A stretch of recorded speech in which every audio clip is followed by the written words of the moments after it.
നിക്കാഹ് ഹലാലാക്കി കൊടുക്കുന്നു.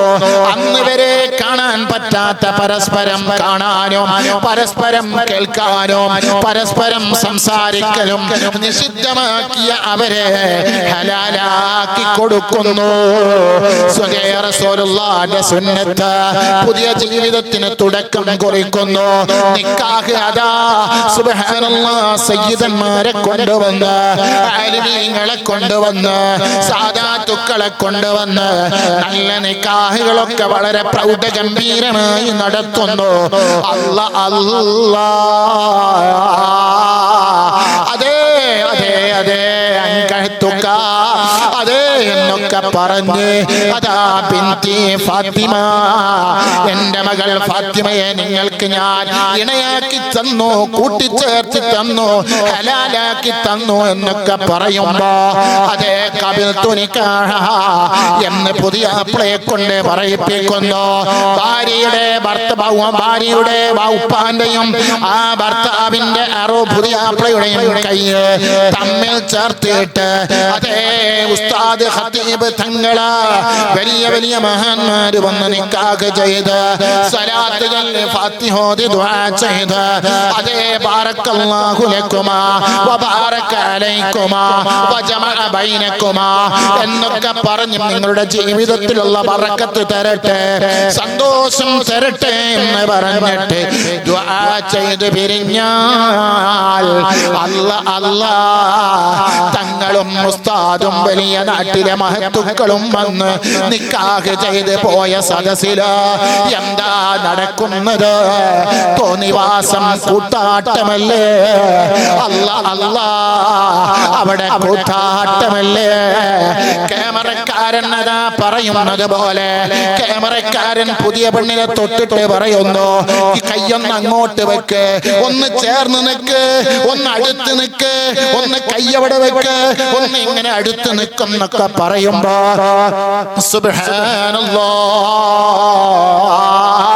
അതേ മഹാന്മാരിരുന്ന് സ്റ്റേജിൽ വെച്ചിട്ട് അന്യപുരുഷന്റെ കൂടെ ഇവന്റെ കൂട്ടുകാരോടൊപ്പം നിർത്തിയിട്ട് ഫോട്ടോ എടുക്കുന്നു.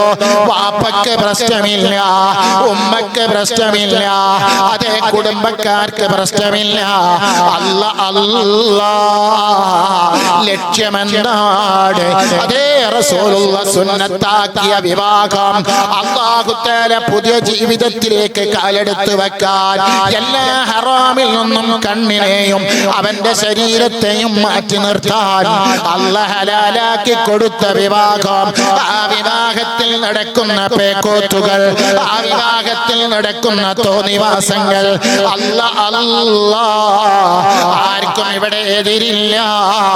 അതേ പണ്ഡിതന്മാര്, അതേ നാട്ടിലെ ഖതീബ്, മഹല്ലിലെ ഖതീബ് അതിനെതിരെ പറഞ്ഞാൽ അതിനെതിരെ അതാ എന്തെങ്കിലും ഒന്ന് സംസാരിച്ചാൽ പിന്നെ അയാൾക്ക് അവിടെ ജോലിയില്ല, പിന്നെ അയാൾക്കുള്ള നാട്ടുകാരും യുവാക്കളും രക്ഷിതാക്കളും തിരിയുന്നു. കാലഘട്ടം എവിടെ? ഈ ഉമ്മത്ത് എങ്ങോട്ടാണ് പോകുന്നത്? ഈ ഉമ്മത്ത് എങ്ങോട്ടാണ് പോകുന്നത്? മുത്തുനബി പഠിപ്പിക്കുന്നു, വലാ യബ്ഖാ മിനൽ ഇസ്ലാമി ഇല്ലാ റസ്മുൽ പേരല്ലാതെ മറ്റൊന്നും ബാക്കിയില്ല. വലാ യബ്ഖാ മിനൽ ഖുർആനി ഇല്ലാ ദർസുൽ. നിങ്ങൾ നോക്ക്, വലാ യബ്ഖാ ബാക്കിയില്ല മിനൽ ഖുർആനി, ഖുർആനിൽ നിന്ന് ഖുർആൻ ബാക്കിയാകുന്നില്ല. ഇല്ലാ ദർസുൻ പഠിക്കാനല്ലാതെ. ഖുർആൻ അതാ ഓതുന്നവരെവിടെ? ഖുർആൻ അതേ എടുത്തു വെച്ച് ഓതുന്ന ആളുകളെവിടെ? അത് പഠിക്കാൻ വേണ്ടിയിട്ടല്ലാതെ ഖുർആൻ എടുക്കുന്നില്ല. കാലഘട്ടം എവിടെ എത്തി? എന്റെ പ്രിയപ്പെട്ട മുഅ്മിനീങ്ങളെ, എന്റെ പ്രസംഗം കേൾക്കുന്ന ഉമ്മത്തുകളെ, നിങ്ങൾ ശ്രദ്ധിക്കണം. എവിടെ എത്തി? എന്നിട്ട് നബി തങ്ങൾ പറയുന്നു, സുബ്ഹാനല്ലാഹ് വകബി കബീറുഹും കാദിബുൻ. അക്കാലഘട്ടത്തിലെ വലിയ വലിയ ആളുകള് അവര് കളവ് പറയുന്നവരാണ്. എന്നിട്ട് പറയുന്നു ദീനുഹും ദിർഹമുൻ. അതേ പരിശുദ്ധമായ ദീനിനെ ദിർഹമിന് വിൽക്കുന്നവരാണ്. പൈസ നോക്കിയിട്ട് ഇൽമ പറയുന്നു. പൈസ കിട്ടുന്ന സ്ഥലത്തേക്ക് ആളുകൾ ആലിമീങ്ങൾ പോകുന്നു. അതേ വലിയ വലിയ ആളുകളൊക്കെ അവിടെ നിന്ന് എത്ര കിട്ടും? ഒരാൾ മരിച്ചാൽ അത് പണക്കാരനാണെങ്കിൽ ആ വീട്ടിൽ പോയിട്ട് അതേ ദിക്റും സലാത്തും ഒന്ന് ഉഷാറായി ചൊല്ലിക്കൊടുക്കുന്നു. പാവപ്പെട്ടവന്റെ വീട്ടിൽ ആരും വരുന്നില്ല, അവന്റെ വീട്ടിലേക്ക് തിരിഞ്ഞു നോക്കുന്നില്ല.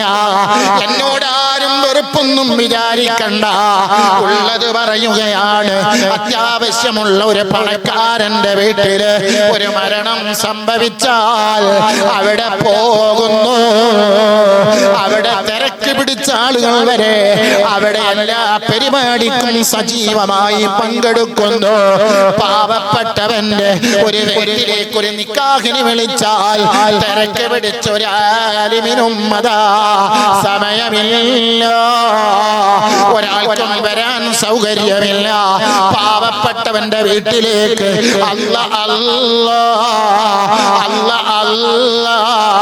എന്നാലോ പണമുണ്ടോ?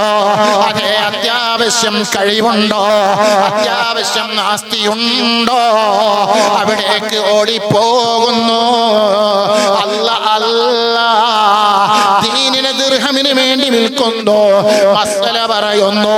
എങ്ങനെ പറയുന്നു? അതേ പണക്കാർക്കൊപ്പിച്ച് മസ്അല പറയുന്നു.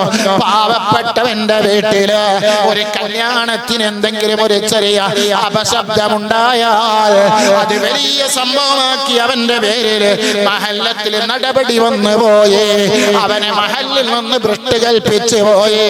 അതേ സമയത്ത് പണക്കാരന്റെ വീട്ടില് പണക്കാരന്റെ മക്കളെ കല്യാണത്തിന് എന്ത് പേക്കോത്തുണ്ടായാലും ഒരു പ്രശ്നമില്ല, ഒരു പ്രശ്നമില്ല. അതേ ദീനുഹും ദിർഹമുൻ. അതേ ദീനിനെ ദിർഹമിന് വേണ്ടി വിൽക്കുന്നു. അതേ ദീനിനെ ദിർഹമിന് വേണ്ടി വിൽക്കുന്നു. എന്റെ പ്രിയപ്പെട്ട മുഅ്മിനീങ്ങളെ, മുഅ്മിനീങ്ങളെ, എന്നിട്ട് അതാ അതേ അല്ലാഹുവിന്റെ റസൂല് പറഞ്ഞില്ലേ, ആ ഹദീസ് വലിയ ഹദീസാണ്. പറഞ്ഞിട്ട് പറയുന്നു സുബ്ഹാനല്ലാഹ്, ഇതൊക്കെ ആരാണ് ചെയ്യിപ്പിക്കുന്നത്?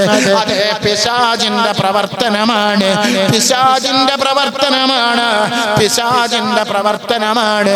സംസാരിക്കുകയാണെങ്കിൽ അതേ ദുനിയാവിന്റെ സംസാരമല്ലാതെ ആഖിറത്തിന്റെ സംസാരമില്ല, ആഖിറത്തിന്റെ സംസാരമില്ല. അല്ലാഹു തആലയിൽ നിന്ന് അകന്നു പോയല്ലോ. ഇത് ഞാനൊരു കല്യാണം ഒരു ഉദാഹരണം എടുത്തതാണ്. ഏത് വിഷയമെടുത്ത് പരിശോധിച്ചാലും അങ്ങനെ തന്നെ, അങ്ങനെ തന്നെ. ഏത് വിഷയമെടുത്ത് അതാ പരിശോധന കിട്ടാലും അത് അങ്ങനെ തന്നെ.